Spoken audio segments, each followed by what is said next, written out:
Le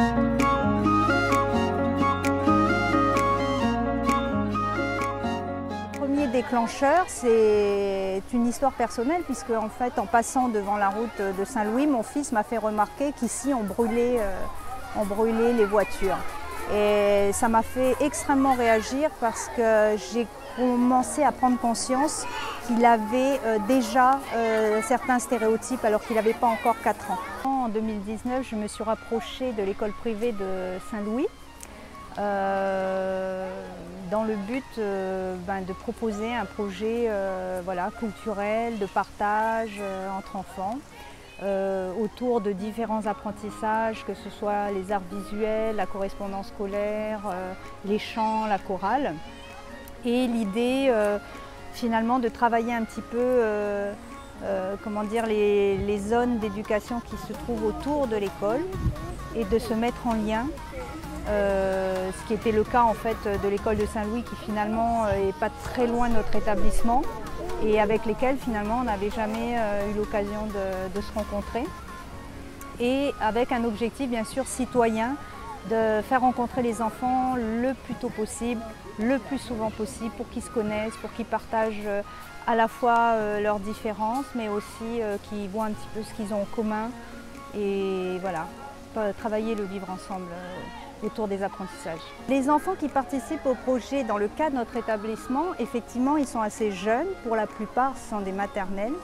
L'idée, effectivement, ce n'est pas justement de leur expliquer l'intérêt de se rencontrer, parce qu'ils sont beaucoup trop jeunes pour s'approprier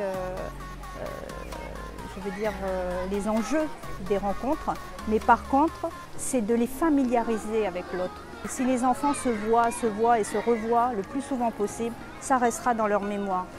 C'est ce qui restera, je pense, dans la mémoire des futurs citoyens que nous sommes en train de former.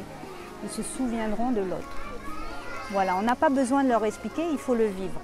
Ces sensations que les enfants vont garder en mémoire et qui vont permettre de mieux se connaître plus tard.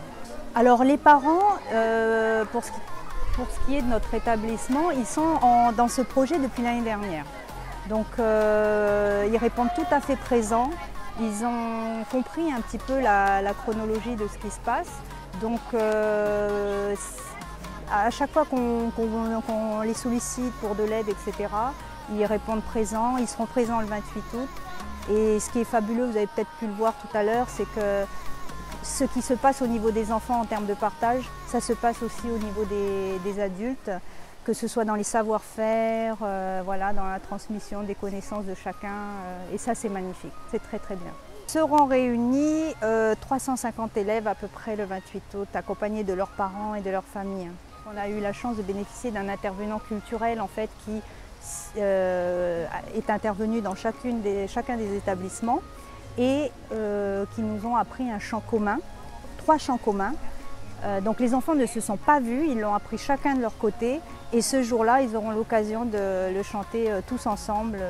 Voilà. Donc ça va être un beau chœur de 350 enfants normalement. On chante en langue et aussi en danse. On a une danse wallisienne. On danse aussi le pilou. On apprend à danser le pilou. Je pense une belle journée d'échange qui va avoir lieu entre les enfants de Yaté et les nôtres, comme l'année dernière à Saint-Louis. Je pense que c'est vraiment ce qui va ressortir de cette journée. Les enfants sont encore très contents de préparer les chants, les danses. Voilà, on leur prépare quelques couronnes, qui soient beaux pour aller là-bas. J'en ai 2, j'ai la chance d'avoir mes 2 enfants qui vont aller à Yaté cette année et ils sont ravis. Pour eux, c'est vraiment une fête. Je pense qu'ils ont bien compris que voilà, ça allait être un grand moment de fête. Moi, je suis vraiment contente qu'ils puissent à l'école également, parce que nous, on habite au Mont d'Or, donc on va souvent sur Yaté. On a quand même l'habitude aussi de se promener partout en Calédonie. Et je pense que c'est bien qu'avec l'école, ils puissent aussi découvrir ça de manière peut-être plus structurée. L'important maintenant de ce qui est à retenir, c'est que ça a fait un effet boule de neige. J'ai été très bien accueillie dans tous les établissements à qui j'ai pu proposer ce projet. Et donc maintenant, c'est une histoire collective, c'est une affaire collective. Le projet qui est là actuellement, c'est vraiment le travail de tous les parents qui sont là aujourd'hui, qui sont dans les établissements de mes confrères et de mes collègues directeurs qui ont bien œuvré pour le 28 août se passe très très bien.